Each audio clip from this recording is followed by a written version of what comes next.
मैं घर के करीब से गुजर रहा था कि अचानक मुझे उस घर के अंदर से एक बच्चे के रोने की आवाज़ आई। उस बच्चे की आवाज़ में इतना दर्द था कि अंदर जाकर वो बच्चा क्यों रो रहा है ये मालूम करने से मैं खुद को रोक न सका। अंदर जाकर मैंने देखा कि एक माँ अपने 10 साल के बेटे को आहिस्ता से मारती और बच्चे के साथ खुद भी रोने लगती।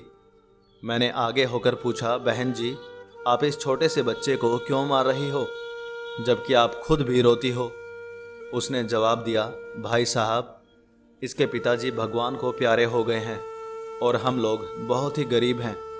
उनके जाने के बाद मैं लोगों के घरों में काम करके घर और इसकी पढ़ाई का खर्च बड़ी मुश्किल से उठाती हूँ। और ये कमबख्त रोज़ स्कूल देर से जाता है और रोज़ाना घर देर से आता है। जाते हुए रास्ते में कहीं खेल कूद में लग जाता है और अपनी पढ़ाई की तरफ ज़रा भी ध्यान नहीं देता है, जिसकी वजह से रोज़ाना अपनी स्कूल की वर्दी गंदी कर लेता है। मैंने बच्चे और उसकी माँ को जैसे तैसे थोड़ा समझाया और चल दिया।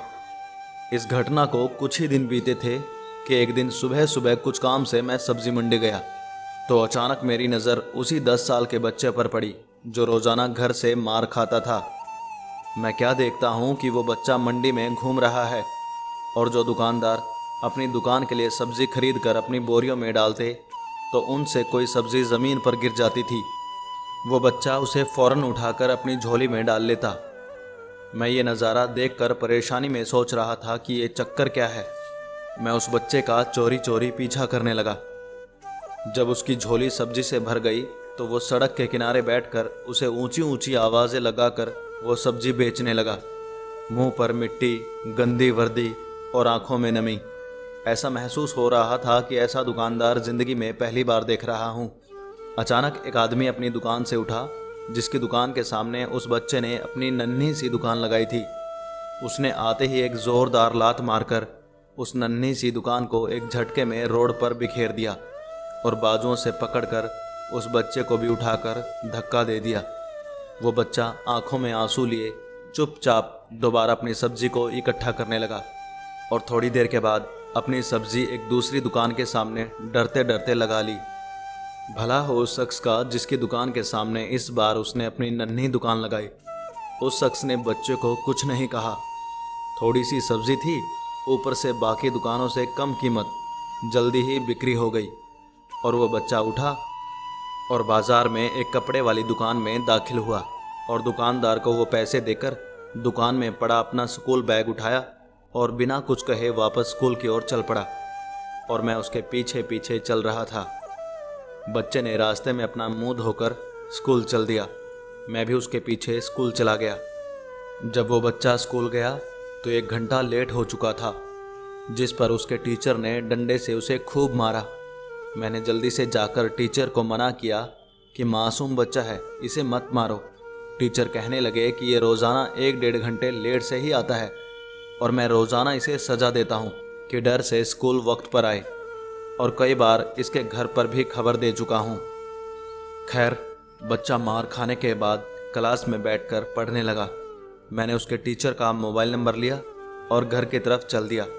घर पहुंचकर एहसास हुआ कि जिस काम के लिए सब्जी मंडी गया था वो तो भूल ही गया। मासूम बच्चे ने घर आकर एक बार माँ से फिर मार खाई। सारी रात मेरा सर चकराता रहा। सुबह उठकर फ़ौरन बच्चे के टीचर को कॉल की कि मंडी टाइम हर हालत में मंडी पहुँचें, और वो मान गए। सूरज निकला और बच्चे का स्कूल जाने का वक्त हुआ और बच्चा घर से सीधा मंडी अपनी नन्ही दुकान का इंतज़ाम करने निकला। मैंने उसके घर जाकर उसकी माँ को कहा कि बहन जी, आप मेरे साथ चलो, मैं आपको बताता हूँ कि आपका बेटा स्कूल देर से क्यों जाता है। वो फ़ौरन मेरे साथ मुंह में ये कहते हुए चल पड़ी कि आज इस लड़के की मेरे हाथों खैर नहीं, छोड़ूंगी नहीं उसे आज। मंडी में लड़के का टीचर भी आ चुका था। हम तीनों ने मंडी की 3 जगहों पर पोजीशन संभाल ली और उस लड़के को छुप कर देखने लगे। आज भी उसे काफ़ी लोगों से डांट फटकार और धक्के खाने पड़े और आखिरकार वो लड़का अपनी सब्जी बेचकर कपड़े वाली दुकान पर चल दिया। अचानक मेरी नज़र उसकी माँ पर पड़ी तो क्या देखता हूँ कि वो बहुत ही दर्द भरी सिसकियाँ लेकर लगातार रो रही थी और मैंने फ़ौरन उसके टीचर की तरफ देखा तो बहुत शिद्दत से उसके आंसू बह रहे थे। दोनों के रोने में मुझे ऐसा लग रहा था जैसे उन्होंने किसी मासूम पर बहुत जुल्म किया हो और आज उनको अपनी गलती का एहसास हो रहा हो।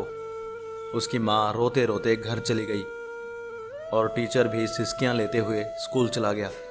बच्चे ने दुकानदार को पैसे दिए और आज उसको दुकानदार ने एक लेडी सूट देते हुए कहा कि बेटा, आज सूट के सारे पैसे पूरे हो गए हैं, अपना सूट ले लो। बच्चे ने उस सूट को पकड़कर स्कूल बैग में रखा और स्कूल चला गया। आज भी वो 1 घंटा देर से था। वो सीधा टीचर के पास गया और बैग डेस्क पर रख कर मार खाने के लिए अपनी पोजीशन संभाल ली और हाथ आगे बढ़ा दिए कि टीचर डंडे से उसे मार ले। टीचर कुर्सी से उठा और फौरन बच्चे को गले लगाकर इस कदर जोर से रोया कि मैं भी देखकर अपने आंसुओं पर काबू न रख सका। मैंने अपने आप को संभाला और आगे बढ़कर टीचर को चुप कराया और बच्चे से पूछा कि ये जो बैग में सूट है वो किसके लिए है। बच्चे ने रोते हुए जवाब दिया कि मेरी माँ अमीर लोगों के घर में मजदूरी करती है, उसके पास अच्छे कपड़े नहीं हैं पहनने को, तो मैंने उसके लिए ये ख़रीदा है। ये सुनते ही नम आंखों से माँ ने अपने बेटे को गले से लगा लिया